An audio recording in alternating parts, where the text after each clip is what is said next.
Hey guys, welcome to Geared Toward Gear. I am so glad you're here. Today we will be taking a look at a brand new offering from the 2019 line of CRKT knives, which we all know is like having confidence in hand. So let me get tripoded up here and we will get going with the review. Cue elevator music here.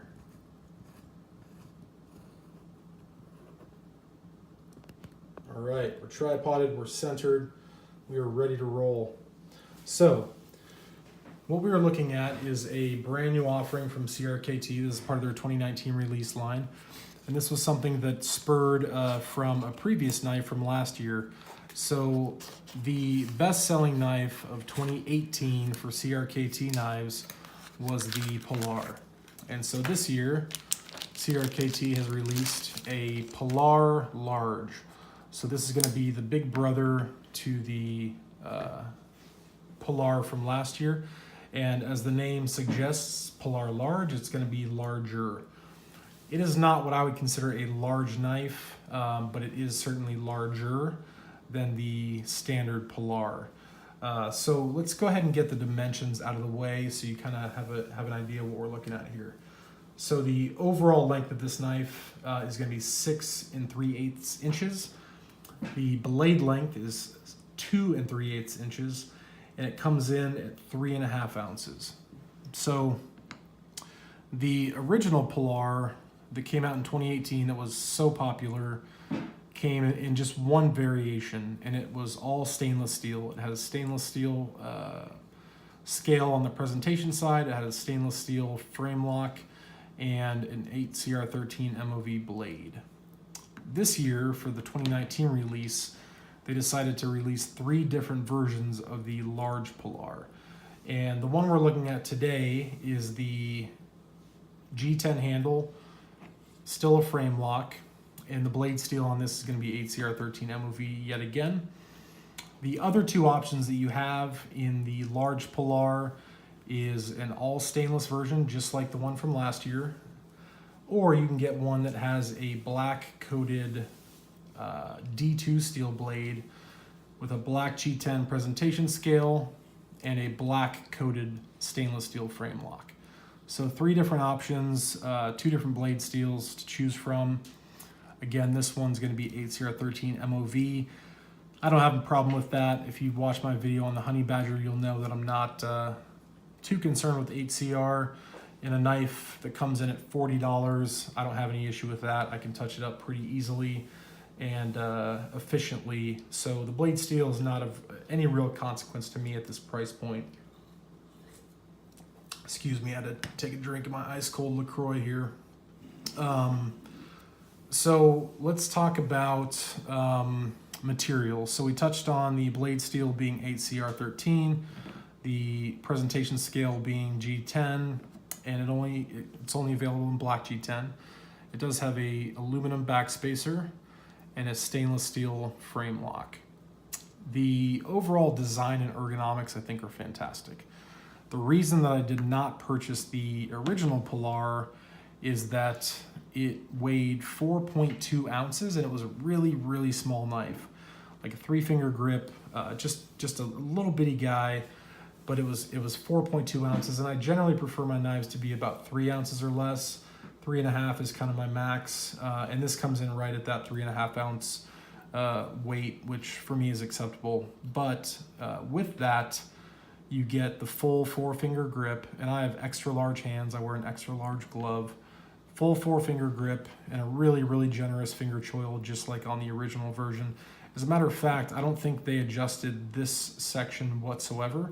In terms of the pivot, the flipper tab, the pivot, the forward choil, and the thumb hole, I think are all identical on the Pilar Large and the original. The only difference is that you're going to get about 1/4 inch extra blade length and about 1/2 inch extra on the handle length. So it's going to fit the hand a little fuller, and you've got this nice, generous, kind of contoured spine that just is a natural resting place for your thumb. So quite ergonomic, very comfortable to hold, no hot spots or anything like that. So well executed on the ergonomics. So let's talk about the thumb hole. The thumb hole is again identical to the one on the original Pilar, oval shaped. It's not chamfered or anything. It's just kind of 90-degree angles, which is not a huge deal. I mean, it works. It's not uncomfortable. You can certainly roll it open like that if you choose to. The main design difference, other than just the dimensions, the main design difference, or really the only design difference in the large version, is that they've added a flipper tab. So the original Pilar did not have the flipper. It was simply thumb hole opening. Everything else was identical: frame lock, pocket clips the same, all that. So the flipper tab is okay. It's jimped, it's not aggressive, it's not uncomfortable. It doesn't flip fantastically. You can get a full deployment sometimes without any wrist flick, but generally it would be a knife where you just kind of give it a little kind of mild flick of your wrist and it'll open just fine, and it locks up like Fort Knox. I mean, nothing at all side to side, up and down. It's got that thick blade stock, and it just locks up like a tank. Again, I mentioned it's a stainless steel frame lock. There is some milling in the frame lock rather, inside and out, to probably reduce a little bit of weight. The one issue that may contribute to the not ideal flipping action is the fact that, at least with my hands and the way I naturally would hold this knife, my middle finger rests on the actual frame lock itself. So I'm almost pushing the frame lock against the blade, which may be causing some friction that doesn't allow it to fly open the way that a lot of flippers do. But again, a little wrist flick and it comes right open. No issue there. So all in all, I'm happy with it. I think it's a well-designed knife, very ergonomic, $40. Fit and finish is good.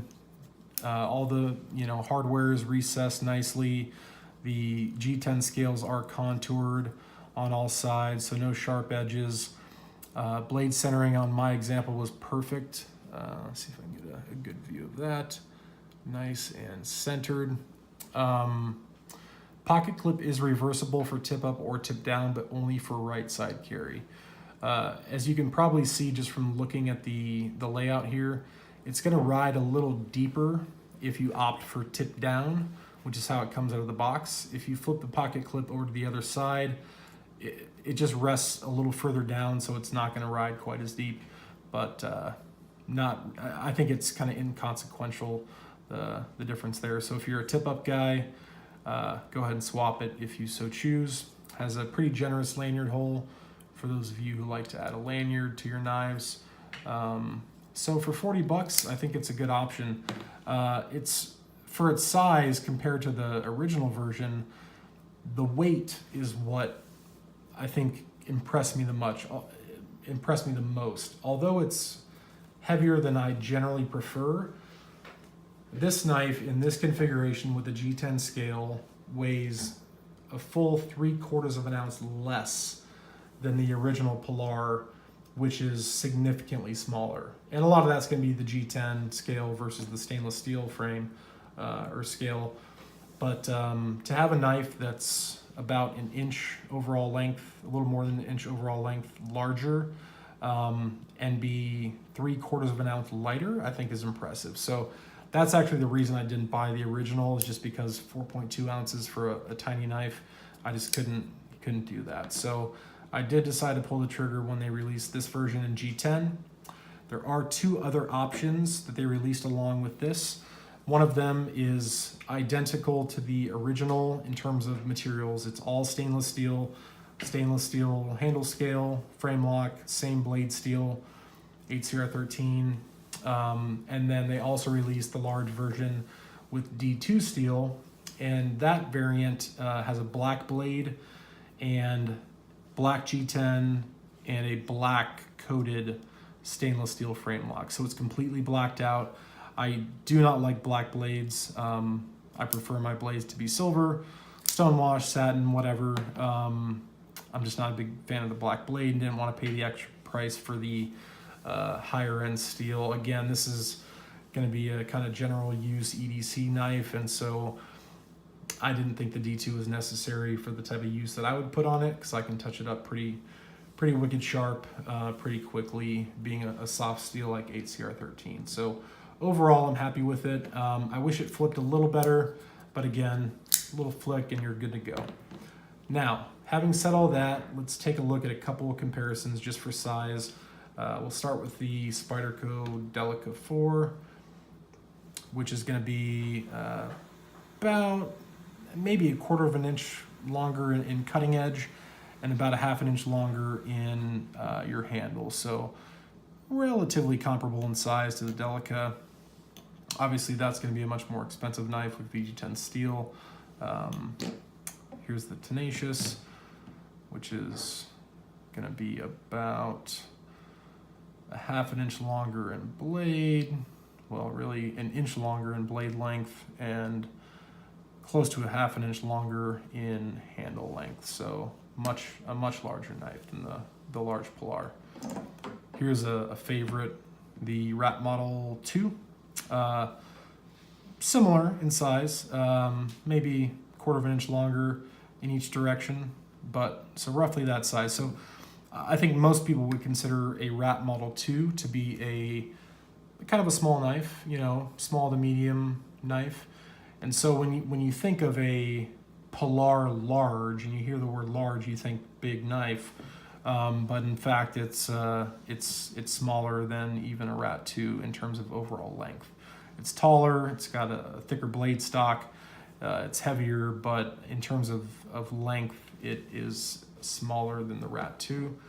And then just for good measure, because I've kind of been on a Honey Badger kick lately, I'll bring in the Honey Badger. And I want to talk about this for a second. So I did a full review on the Honey Badger in the small size, and I raved about it, love it, absolutely love it. And I said in that video that I would not be purchasing the medium or the large size Honey Badger. And I have to confess to my 9 subscribers, I lied to you. I had to buy the medium just to see how it felt in hand compared to the small, and I really like it.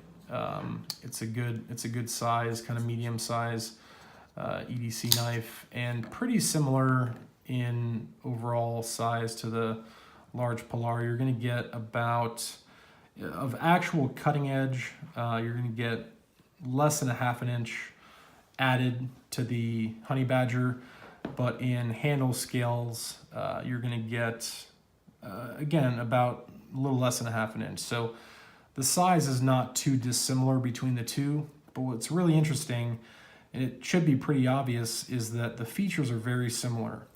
So you've got a flipper, you've got a generous forward finger choil, you've got a thumb opening hole, you've got a polymer type handle material. The main difference is going to be frame lock versus liner lock. Both have the same steel. And so I bring this up to say that if you're considering buying a new knife, you know, you've got a few extra bucks and you just want to add something to the collection, I would forego the Pilar Large and I would buy the Honey Badger Medium. And the main reason for that is simply it runs on bearings, it's super smooth, and it flips with authority every single time. It's just a smooth operator. It's a sexy knife. I love it. I can't stop flipping it.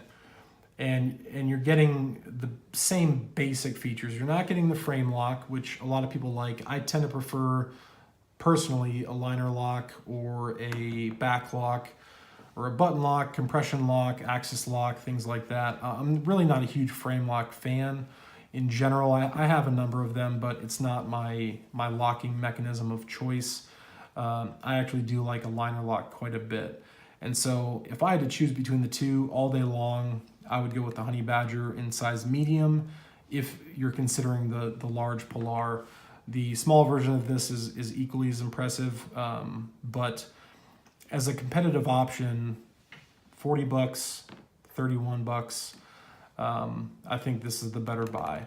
Having said that, the CRKT Pilar, I think, is a great knife. Again, super ergonomic, flips okay, that's kind of my main beef with it. And I actually have not cut anything with this since I purchased it. I've just been flipping it over and over again, trying to kind of loosen it up a little bit. So we'll kind of finish the video off with a cut test here as I reach for some paper to see what this 8CR13 can do out of the box. And this is, we don't do a lot of printing at home. So this is store brand, really thin stock printer paper. So let me get this in frame for you guys, and we'll just do a couple kind of slices here and see what we get.